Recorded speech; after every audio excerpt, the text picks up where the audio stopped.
We've been having a whole lot of people ask us what kind of drones that we use for our video. We actually use two. The first one is the DJI Avata and the other one is the DJI Air 2S. We use them both for different types of situations, and in this video we're going to talk about why we use each one and how we use them. We don't need a destination, let's go where the river's taking us. Hi, I'm Bill with Coddiwomple Overland, and this is Jeremy with XGRID Campers. They have just opened a new facility in Knoxville, Tennessee, and on June 24th, come and hang out with us there as they have their great open house. Yeah, so call it a grand opening. We're going to have about 15 different trailers in the showroom. We've got about a 20,000 square foot facility, and we're going to have live radio broadcast. We'll have speakers and guests. All of our brands are going to be represented, so please come out and join us for the festivities. So in addition to campers, XGRID not only does 8 different manufacturers of campers, you can get iCamper there, you can get Bush Company, anything that you need overlanding. Knoxville, Tennessee at XGRID Campers is going to be your overland go-to location for the East Coast. The use of drones in our videos, I feel like have brought them a long way, and it can do it to just about any YouTube video. With a drone, you can take a whole new perspective and add it to your videos. We use 2 different kinds, and we've been using the first kind I want to talk about for about the last 2 years, and that is one of the standard drones, and this one happens to be the DJI Mavic Air 2S. Mavic Air 2S is kind of a higher end beginner model, but it will shoot 5.4K at 30 frames a second, or it will shoot 4K and up to 60 frames per second. It has a 1-inch sensor, and it works really good for us for the more cinematic or the wide open shots. The controller that you use with the Air 2S is like this. It has 2 joysticks, and you can put your phone on it. That's one that comes with it. There are other options where the screen is built in, but we've chosen to use this up until now. Air 2S is really easy to fly, as you can see what's going on your phone screen and by looking up in the air at your drone. This drone is pretty stable in wind, up to about 20 or 25 miles an hour. It has 3 speeds: cinematic, normal, and sport mode. It has obstacle avoidance on 4 points: front, rear, up, and down. It does not have any obstacle avoidance side to side. The Air 2S will normally fly about 25 minutes on a battery, and it has all kinds of other special things, like the master shots, where you can tell it to do master shots. You can pick on your subject, and it will fly several different maneuvers to get you the perfect shots.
In addition to the master shots, which makes things really easy, you can select the subject, you can do spotlight, active track, or point of interest. Like I said earlier, this drone is best used in wider open places where you can get that slow, drifting kind of cinematic view. You can do it in some tighter areas, such as down a roadway, but I can promise you, if you hit something with this one, it is going to crash.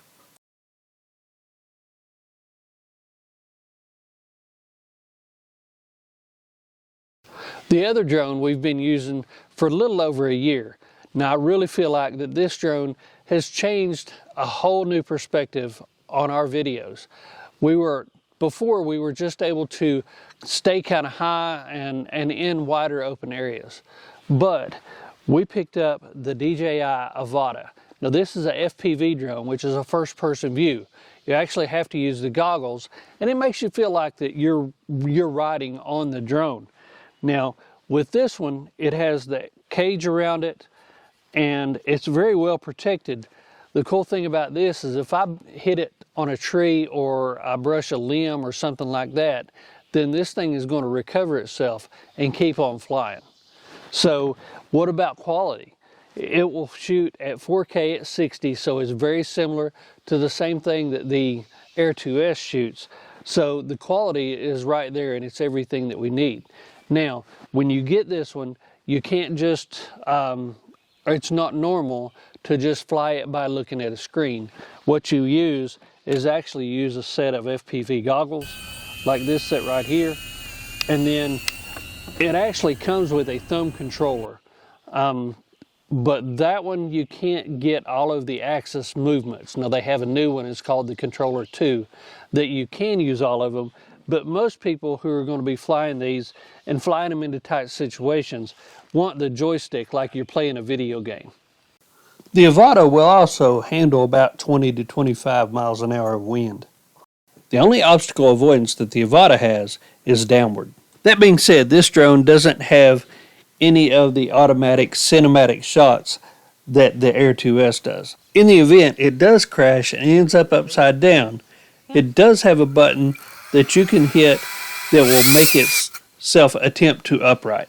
When it comes to battery life, you can normally get about 15 minutes out of a battery on this one, and that depends on a couple of things such as wind and how far you are away from the original home point. This drone is very compact, it's lightweight, and it's super nimble. This is the perfect drone to get those really tight in the woods kind of shots. It has two different modes of stabilization. It has rock steady and horizon steady. With rock steady, the horizon moves with the drone. With horizon steady, it keeps the horizon more steady, and that's normally what I use. The one big drawback to the FPV drones is the fact that you're looking through a set of goggles. Now, if you're looking through that set of goggles and riding down the road in a vehicle, then spatial disorientation, where your head thinks you're going one direction and your body's going another one, will make you motion sick very quick.